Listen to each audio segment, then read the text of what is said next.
আপনারা দেখছেন টিভেন24 news network. সবশেষ আপডেটে স্বাগত জানাচ্ছি আমি তাসমিয়া টুম্পা। হরমুজ প্রণালীতে একটি বাণিজ্যিক কার্গো জাহাজে ড্রোন হামলার ঘটনার পর ইরানের বিরুদ্ধে সম্ভাব্য পদক্ষেপ নেয়ার ইঙ্গিত দিয়েছেন আমেরিকার প্রেসিডেন্ট ডোনাল্ড ট্রাম্প। শুক্রবার হোয়াইট হাউসের ওভাল অফিসে সাংবাদিকদের সঙ্গে আলাপকালে তিনি জানান, এই ঘটনার জন্য ইরানকে কোনো পরিণতির মুখোমুখি হতে হবে কিনা সে বিষয়ে সময় এলেই সবাই জানতে পারবেন। তবে তিনি কী ধরনের পদক্ষেপ নেওয়া হতে পারে সে বিষয়ে নির্দিষ্ট কোনো তথ্য প্রকাশ করেননি। ট্রাম্পের এই মন্তব্য এমন এক সময় এলো যখন মধ্যপ্রাচ্য, আমেরিকা ও ইরানের মধ্যে উত্তেজনা নতুন করে বৃদ্ধি পেয়েছে। সাম্প্রতিক আমেরিকান সামরিক অভিযানের পর দুই দেশের মধ্যে পাল্টাপাল্টি সতর্কবার্তা অব্যাহত রয়েছে। এর মধ্যেই বিশ্বের অন্যতম গুরুত্বপূর্ণ নৌ বাণিজ্য পথ হরমুজ প্রণালীতে একটি কার্গো জাহাজে ড্রোন হামলার দাবি পরিস্থিতিকে আরও স্পর্শকাতর করে তুলেছে। ওভাল অফিসে সাংবাদিকদের প্রশ্নের জবাবে ট্রাম্প দাবি করেন, সাম্প্রতিক আমেরিকান হামলার পরও ইরান কিছু সামরিক সক্ষমতা ধরে রেখেছে, তবে তার মূল্যায়ন অনুযায়ী সেই সক্ষমতা এখন আর আগের মতো শক্তিশালী নয়। তিনি বলেন, ইরানের হাতে এখনও কিছু সামরিক শক্তি রয়েছে, কিন্তু তা খুব সীমিত এবং তারা কোনোভাবেই সুবিধাজনক অবস্থানে নেই। তবুও তাদের পক্ষে বিচ্ছিন্ন হামলা চালানো সম্ভব হচ্ছে।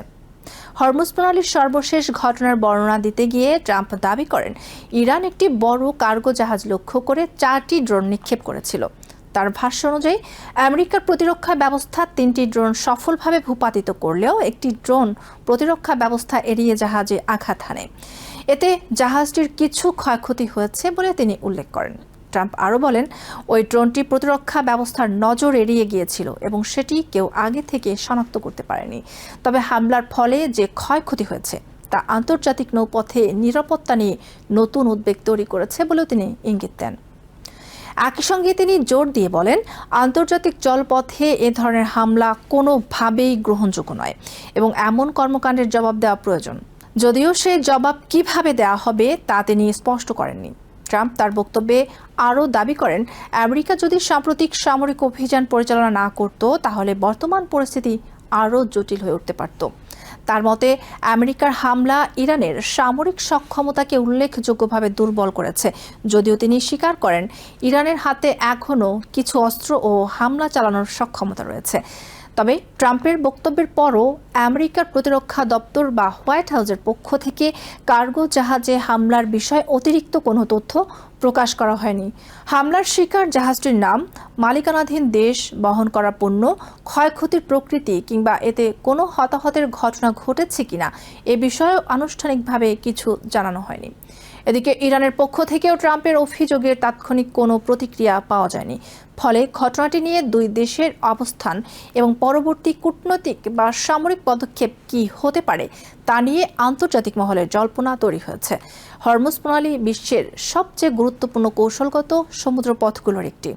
পারস্য উপসাগর থেকে আন্তর্জাতিক বাজারে জ্বালানি তেল ও তরলীকৃত প্রাকৃতিক গ্যাস পরিবহনের বড় অংশ এই সংকীর্ণ জলপথ দিয়েই সম্পন্ন করা হয়। প্রতিদিন কয়েক কোটি ব্যারেল অপরিশোধিত তেল এবং বিপুল পরিমাণ জ্বালানি এই প্রণালী অতিক্রম করে বিশ্বের বিভিন্ন দেশে পৌঁছায়। ফলে এই অঞ্চলে যে কোনো সামরিক উত্তেজনা বা হামলার ঘটনা তাৎক্ষণিকভাবে আন্তর্জাতিক জ্বালানি বাজারে অস্থিরতা সৃষ্টি করতে পারে। বিশ্লেষকদের মতে, হরমুজ প্রণালীতে নিরাপত্তা পরিস্থিতির অবনতি হলে শুধু মধ্যপ্রাচ্য নয়, ইউরোপ ও এশিয়ার জ্বালানি সরবরাহ ব্যবস্থাও ঝুঁকির মুখে পড়তে পারে। একই সঙ্গে আন্তর্জাতিক শিপিং কোম্পানিগুলোর পরিচালন ব্যয় ও বিমা খরচ বেড়ে যাওয়ার আশঙ্কাও রয়েছে। এর প্রভাব বৈশ্বিক বাণিজ্য এবং জ্বালানির দামের উপরও পড়তে পারে। সাম্প্রতিক সময় আমেরিকা ও ইরানের মধ্যে উত্তেজনার নতুন মাত্রা পেয়েছে। আমেরিকার সামরিক হামলার পর ইরানের সামরিক সক্ষমতা নিয়ে নানা ধরনের মূল্যায়ন সামনে আসছে। ট্রাম্প দাবি করলেও যে ইরানের শক্তি অনেকটাই কমে গেছে।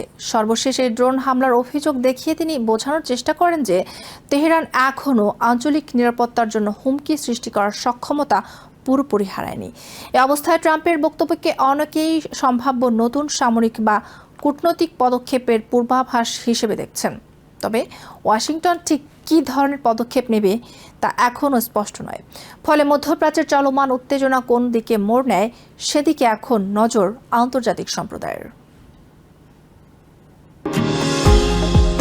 নিউ ইয়র্ক থেকে সম্প্রচারিত টিভিএন24 টেলিভিশন বিশ্বজুড়ে বাঙালির কণ্ঠস্বর।